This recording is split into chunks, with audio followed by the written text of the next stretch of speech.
మనసును గురించిన మరో గొప్ప సత్యాన్ని మనం తెలుసుకుంటున్నాం. ఇప్పుడు మన మనసులో మంచి నిర్మల భావాలు మెదులుతున్నాయా, లేక చెడు భావాలు మెదులుతున్నాయా? ఏ భావాలు మెదులుతున్నాయి అన్న ఈ గుణం కూడా తెలిసి వస్తుంది. మీరు చూసే ఉంటారు, చూడకపోతే ధ్యాస పెట్టి చూడండి. శ్వాసను చూస్తూ చూస్తూ ఉన్నప్పుడు మీ మనోస్వభావం ఎలా ఉందో అది స్పష్టంగా మీకు తెలుస్తూ ఉంటుంది. ఎప్పుడో ఒకప్పుడు మీరు ఒక దశకు వచ్చి ఉంటారు, లేకపోతే వచ్చి తీరుతారు. ఆ దశ ఏమిటంటే, మీ మనసులో ఏదో ఒక ఆలోచన వస్తుంది. అది భూతకాలందో భవిష్యత్తుదో ఏదో ఆలోచన వస్తుంది.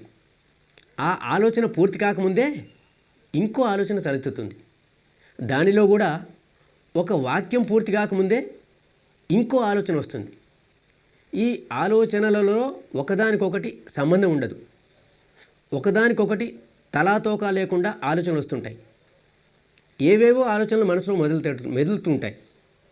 ఆలోచనలలో ఒకదానికొకటి సంబంధం లేకుండా, ఏ వరుస వావి లేకుండా, అడ్డు ఆపు లేకుండా పిచ్చెక్కినట్లు వస్తుంటాయి. నిజంగా పిచ్చివాళ్ళ మాటలాగే ఉంటుంది. ప్రపంచంలో పిచ్చివాళ్ళు అని ఎవరినంటారో చెప్పండి? ఎవరికైతే ఆలోచనలో ఒక వరుస క్రమం ఉండదో వారినే పిచ్చివాళ్ళని అంటాం. దానికి ఒక ఉదాహరణ, ఒక పిచ్చివాడు 4 రోజుల నుండి ఆకలితో ఉన్నాడు అనుకుందాం. మనకు జాలేసి కంచం నిండా అన్నం పెట్టి వాడి ముందు ఉంచామనుకోండి. ఆకలితో ఉన్నాడు కాబట్టి సంతోషంగా భోజనం ముందు కూర్చుంటాడు. ఒక ముద్ద భోజనం నోటికి దగ్గరికి వెళ్ళక ముందే ఆ ఆలోచన పోతుంది. ఇంకేదో ఆలోచన వస్తుంది. స్నానం చేయడానికి స్నానం గదిలోకి వచ్చినట్లు స్నానం చేయడానికి బట్టలు విడటం మొదలెడతాడు. చేతిలో అన్నం ముద్దను సబ్బులాగా వాడుకుంటాడు. ఒళ్ళంతా రాసుకుంటాడు.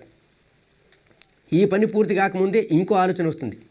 నా ముందున్న ఈ వ్యక్తి నా శత్రువు, నన్ను చంపడానికి వచ్చాడు అని అనుకుంటాడు. వాడు నన్ను చంపకముందే నేను వాడిని చంపేస్తాను. అన్నం ముద్దల్ని చేతి బాంబులుగా విసురుతాడు.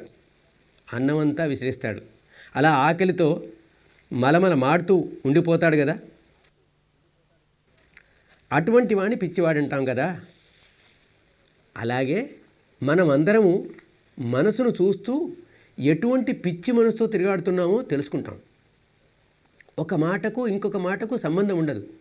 వావి వరుస ఉండనే ఉండవు. అటువంటి ఆలోచనలు పుడుతున్నాయి కదా. కాబట్టి మన మనసు పిచ్చిదే కదా. ఎటువంటి పిచ్చి మనసు తిరుగుతున్నాం? అప్పుడప్పుడు ఇంకొక విషయం కూడా గమనిస్తాం.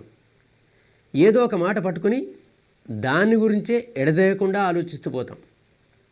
ఇది ప్రపంచ దృష్టిలో పిచ్చే కదా. ఈ సాధన మార్గంలో ఇంకా ముందుకెళుతూ మనలోని సత్యాన్ని పరిశోధిస్తూ పోతే ఒకే మాట పట్టుకొని వెళ్ళాడటం కూడా తక్కువ పిచ్చేమి కాదని తెలుస్తుంది. మాట వరుసకు ఒకే ఆలోచన పట్టుకొని ఉండటం పిచ్చి కాదని అనుకుందాం. అయితే మన పరిస్థితి ఏమిటి? మన ఆలోచన జరిగిన దాని గురించి కానీ జరగబోయే దాని గురించి కానీ ఉంటుంది. అదేదైనా కానివ్వండి, ఒకే దాని గురించి చాలా ఆలోచిస్తున్నాం. అయితే అందులో ఏం జరుగుతోంది? అందులో కూడా 2 విధాల ఆలోచనలు వస్తుంటాయి. ప్రియమైనవో లేక అప్రియమైనవో. ఒక ఆలోచన మనకెంతో ప్రియమైనదిగా ఉంటుంది, ఇంకొకటి ఎంతో అప్రియంగా ఉంటుంది. అలాగే భవిష్యత్తును గురించిన ఆలోచనలు కూడా ప్రియమైనవో అప్రియమైనవో ఉంటాయి. ఇలా కావాలి అలా కావాలి అన్న కల్పనలో కోరికలో కోరుకుంటూ ఉంటాం. అవి జరిగితే ఎంతో ప్రియంగా ఉంటుంది, లేకుంటే ఎంతో అప్రియంగా ఉంటుంది. కాబట్టి మనం భూతకాలంలో పరిభ్రమించిన భవిష్యత్తులో పరిభ్రమించిన 2 రకాలైన ఆలోచనలు వస్తుంటాయి. ప్రియమైనవి లేక అప్రియమైనవి. మనసులో ప్రియమైన ఆలోచనలు వచ్చినప్పుడల్లా అది భూతకాలానిదైనా భవిష్యత్తుదైనా చాలా సుఖంగా ఉంటుంది. ఎప్పుడెప్పుడు అప్రియమైన ఆలోచనలు వస్తుంటాయో అప్పుడు చాలా దుఃఖం కలుగుతుంటుంది. ఎప్పుడెప్పుడు సుఖకరమైన ఆలోచనలు వస్తుంటాయో అప్పుడు మన మనసు లోపల ఒక ప్రతిక్రియ జరుగుతుంటుంది. ఆహా, బాగుంది, సుఖంగా ఉంది అనిపిస్తుంటుంది. ఈ సుఖము ఇంకా కావాలి, మళ్ళీ కావాలి అని. అవే అప్రియమైనవైతే వద్దు, అలా వద్దు, ఎప్పుడు ఇలా జరగకూడదు, మళ్ళీ ఎప్పుడు ఇలా జరగకూడదు, నాకు వద్దు బాబు అనిపిస్తుంటుంది. మనసుకు ఇది కావాలి కావాలి కావాలన్న కోరికనే రాగము అంటాం. రాగం అంటే సంగీతానికి సంబంధించింది కాదు, ఇది కోరిక. ఇది వద్దు వద్దు వద్దే వద్దు అని అనేదానిని ద్వేషము అని అంటాం.